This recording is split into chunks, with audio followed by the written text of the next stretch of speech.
আসসালামু আলাইকুম। আশা করি আপনারা সকলে ভালো আছেন। আপনি যে যেখান থেকে দেখছেন আপনাদের সেখান থেকে স্বাগতম। ফেসবুক থেকে দেখলে পেজটি ফলো করে দেবেন। ইউটিউব থেকে দেখলে চ্যানেলটি সাবস্ক্রাইব করে দিবেন। আজকে আমরা নতুন একটি কৌশল অবলম্বন করে একটি বিষয় শিখব।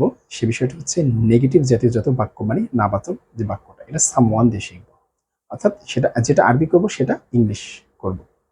বা ইংলিশ যেটা করব সেটাকে আরবিতে কিভাবে কনভার্ট করব সেটা আমরা শিখব। কিভাবে শিখব? সহজ এবং কৌশলে। সহজে এবং কৌশলে। কিভাবে সহজে এবং কৌশলে শিখবো আমি অলরেডি আপনাদের জন্য এই যে লিখে রেখেছি দুইটা টপিক। একটা হচ্ছে ইংলিশের জন্য কিভাবে আমরা ইংলিশ বাক্যটাকে তৈরি করছি, আরেকটা হচ্ছে আরবির জন্য কিভাবে আমরা আরবি বাক্যটাকে তৈরি করবো। আচ্ছা, দুইটা বাক্যেরই একই অর্থ হবে, আরবিরও যে অর্থ হবে ইংলিশেরও সেটা হবে, কিন্তু এদের গঠন প্রক্রিয়াটা একটু ডিফারেন্ট, এদের বাক্যে তৈরি করার নিয়মটা একটু ডিফারেন্ট। তাহলে দেখি আমরা একটু ইংলিশটা দেখি। ইংলিশে প্রথমে আসবে আপনার সাবজেক্ট আসবে, বাক্যের কাজের কর্তা আসবে, তারপরে আসবে নেগেটিভ, যেহেতু আমরা তৈরি করছি এর জন্য ডাজেন্ট, ডোন্ট বা ডাজেন্ট আসবে। এরপরে প্লাস ভার্বের ওয়ান, এই মাঝখানে এটা কিন্তু প্লাস, ঠিক আছে। কার সাথে কে বসবে? প্রথমে বসবে সাবজেক্ট, এই সাবজেক্টের সাথে যোগ করতে হবে ডোন্ট বা ডাজেন্ট, এরপরে ডাজেন্টের সাথে যোগ করতে হবে ভি ওয়ান মানে ভার্বের প্রেজেন্ট ফর্ম। এটা হচ্ছে ইংলিশ বাক্য তৈরি করার নিয়ম।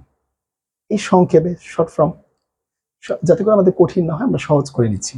ঠিক এরকম ভাবে আরবিটাও কি গঠন প্রণালী বলা আছে। শুরুতে মানে যেহেতু আমরা নাবাচক বাক্য তৈরি করছি, এর জন্য শুরুতে আমরা কি বসাবো? লা বসাবো। লা বসাবো, লা মানে না। এরপর আমরা কি বসাবো? ভার্বের ওয়ান যেটাকে বলছি সেটা আরবির ভার্বের ওয়ানটাকে, সেটাকে বলা হয় ফেয়েল মানে ফেয়েলে মুজারি। আমরা এক কথাই লিখে দিয়েছি ভার্বের ওয়ান মানে ফেল মানে ফেল মুজারিকে আমরা বুঝবো, সামনে আস্তে আস্তে ইনশাআল্লাহ শিখবো।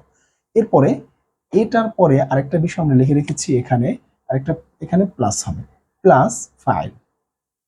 এই ফেলের পরে ফাইল, ফাইল মানে কি? সাবজেক্ট। ফাইল মানে কি? সাবজেক্ট। তার মানে একটা বিষয় দেখেন, এই দুটো থেকে লক্ষ্য করেন যদি আপনি, তাহলে ইজি। আগে দুটো আমরা বুঝি, এরপর আমরা করবো। ইংলিশের ক্ষেত্রে বাক্যের কর্তা সর্বপ্রথম বসে, ভার্ব সর্বশেষে বসে। আর আরবির ক্ষেত্রে বা বাক্যের কর্তা সবার শেষে বসে, ইংলিশে প্রথমে, আরবিতে শেষে। ভার্ব পরে, এখানে ভার্ব সবার শেষে, এখানে ভার্ব মাঝে।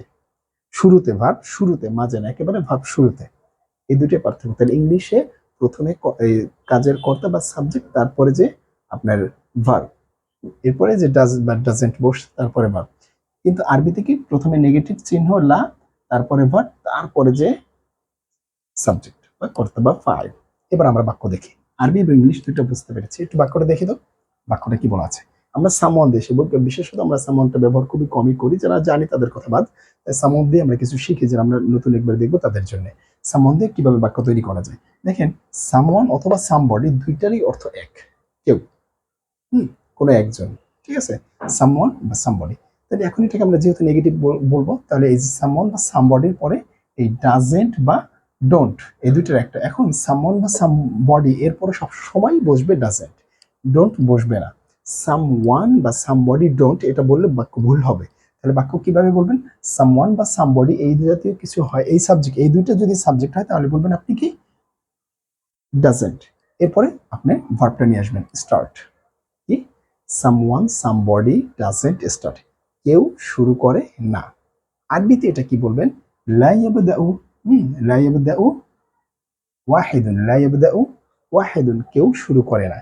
এই যে দেখেন শুরুতে লা বসিয়েছেন, লা আছে।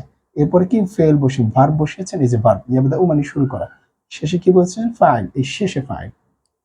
পুরো মিলে গেছে না বাক্য গঠন অনুসারে? তাহলে কি? আপনার যা বসিয়েছেন তাই এখানে আছে, আপনি এখানে যা লিখে রেখেছেন শর্ট টেকনিক। এরপরে এখানেরটাও তাহলে এক।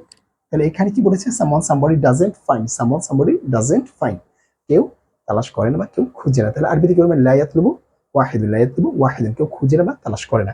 এরপরটা কি আছে? Someone somebody doesn't go, someone somebody doesn't গো, কেউ যায় না। তাহলে কি আরবিতে কি বলবেন? লা ইয়াযহাবু ওয়াহিদুন, কেউ যায় না। এরপরটা কি আছে? এরপরে someone somebody see, someone somebody doesn't see, someone somebody doesn't see, কেউ দেখে না। আরবিতে কি বলবেন?